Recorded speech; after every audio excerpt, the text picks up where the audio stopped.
Sa inyo. Actually, good evening pa lang. Good evening na pala. Alas 11 na ng gabi, October 27, 2023. So, medyo hindi tayo nakapag-stay kanina madaling araw kasi may lakad tayo dahil mahaba ang long weekend kaya nasa vacation tayo. So, nandito tayo ngayon. I-stake ulit natin ang kita nating AXS dito sa stake ng Axie Infinity. So, connect lang natin sa Ronin wallet. And ayun na nga, pasok na tayo. So, meron tayong 58 AXS. Stake lang natin, guys. Ay, restake pala, sorry. Restake lang natin. So, meron na tayong 161. Tumaas kasi dahil bull run, tumaas lahat ng crypto ngayon. So, malaking opportunity din para sa mga nag-stake tsaka sa mga naka-hold ng mga altcoin. So sabi ko nga sa inyo, itong Axie nag-bear market man pero hindi sila nagtigil sa kanilang development. Kahit makikita nyo naman sa Twitter simula nung nag-bear market, mula nung bumagsak si Axie from 8,300, ngayon nasa 200 plus lang siya, pero ayun na nga, never siya nag-stop sa development. Siguro napakalaki ng pondo nila kasi top 1 sila na NFT game noong kasagsagan. Pero ngayon meron isa pa yung Gala. So isa yun sa mga NFT game na na hindi sila nagpabaya sa kanilang mga development. So ito, may monitoring tayo, guys. Ayan. Punta tayo sa ating crypto. All currency.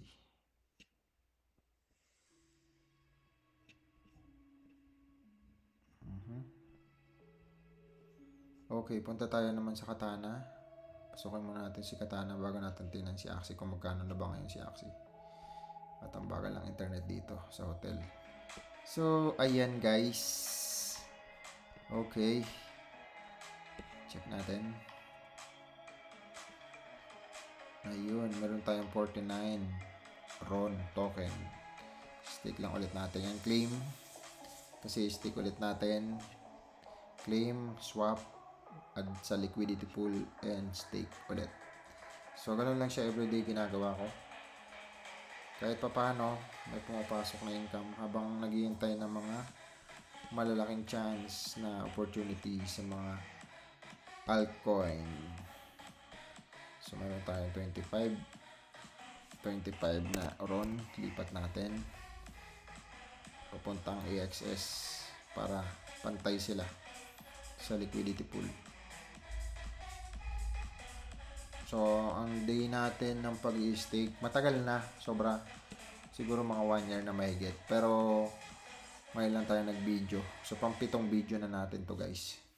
Gusto ko na siyang gawin na accurate araw-araw kahit busy. Gusto ko na siyang gawin araw-araw para natuturuan ko din yung sarili ko sa commitment. Kasi, pinamis ko na yan dati pa. 2015 pa lang sabi ko magbablog ako. Hindi ko talaga siya magawa. By the way, 2012 pa ako nagbablog. Pero ibang company kasi yun.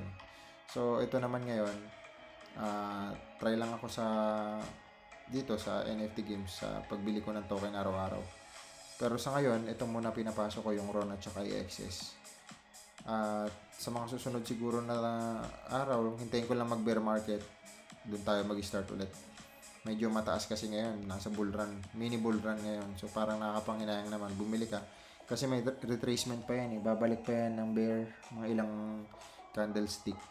Then, or ilang weeks, possible. Depende pag na-approve na yung ETF. Kasi parang ongoing pa lang. Pero parang nasa 70% na siya na ma-approve. So, kahit pa paano siguro, malaking opportunity yun sa lahat ng crypto holders. At ayun na nga, guys, ang bagal ng internet. So, ayan, meron tayong 2. Add lang natin sa liquidity pool, guys. And then, ayan na nga. Okay, half lang natin. Ayan. So, 24. Meron natirang isa. Kaya meron pa tayong pang gas fee. So, hintayin lang natin. So, ingat lang pala kayo ha, kasi ang dami talagang mga crypto games din na scam. So, lalo na yung mga promises. Nitong kamakailan lang, mayroon na naman. So, ewan ko ba, hindi natatapos yung mga... Pagdating kasi sa pera, nag-iiba yung tao, kaya mahirap. Lalo na kung hindi mo naman kilala yung may-ari. So, kahit nga kilala mo naman yung may-ari, yung sistema naman na ginamit ay may overpayout or may investment o may pangako. So, darating ang time, kahit mabait pa yung may-ari na yun, titiklop din yung kumpanya. So, ayun lang, mapa-international naman yan, mapa-local. Kaya, much better, aralin nyo talaga muna yung extra pera nyo lang ilagay nyo para walang sisihan sa dulo. Kasi, syempre, pinaghirapan nyo yung pera na yan, nakakaano naman pag wala lang. So, ayun guys. At, ayun na, check natin yung AXS, ano bang top ngayon. Ito, proof chain. So, tingnan natin guys, magkano. Bagal lang internet.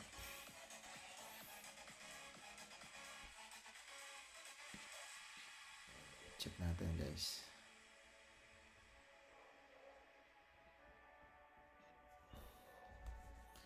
So, ayun.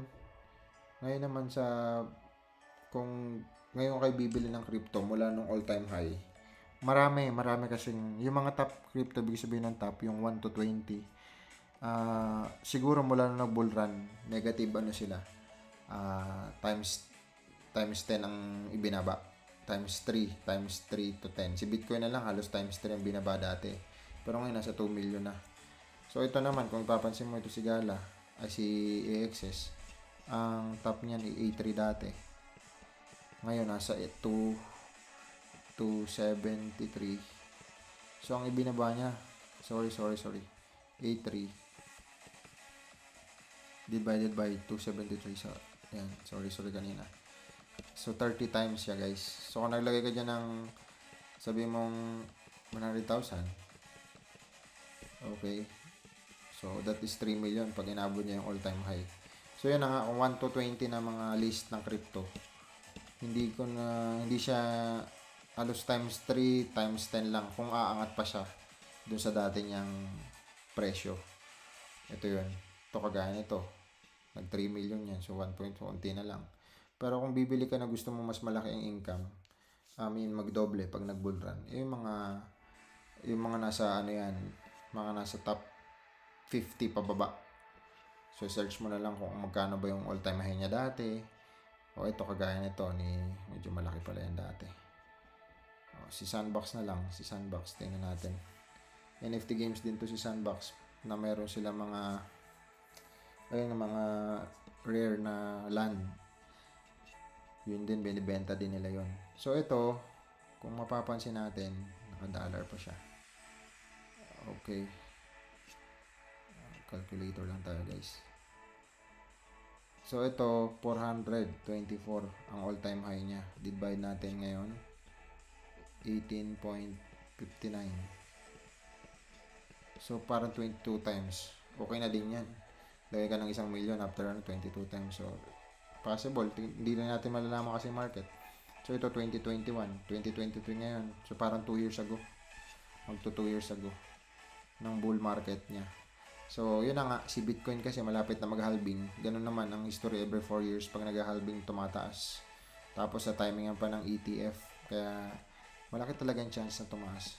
So pero yun nga, pera nyo pa rin yan. Walang iba magkukumbinsi sa inyo kundi sarili nyo.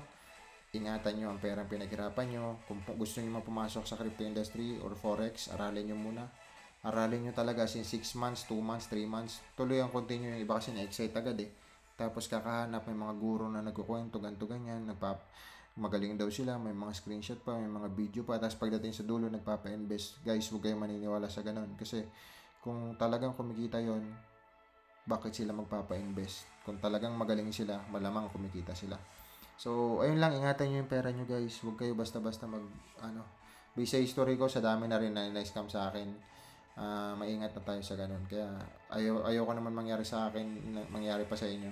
So kahit pa paano, makapagbigyan man tayo ng tip, ng idea. Aralin nyo kung anong business na gusto nyo pasukin.